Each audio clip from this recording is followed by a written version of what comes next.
السلام علیکم ورحمۃ اللہ وبرکاتہ۔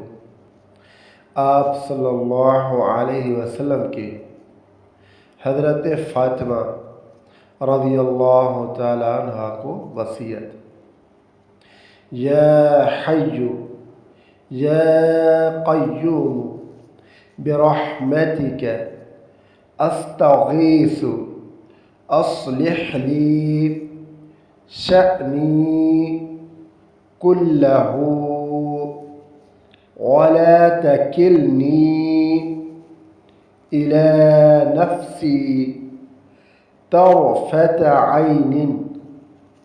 ترجمہ: اے ہمیشہ زندہ رہنے والے، اے ہمیشہ قائم رہنے والے، میں آپ سے آپ کی رحمت ہی کے ذریعے مدد طلب کرتا ہوں۔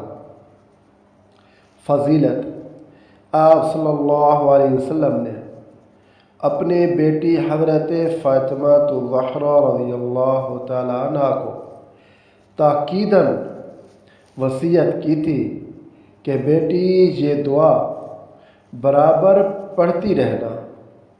اللہ اکبر۔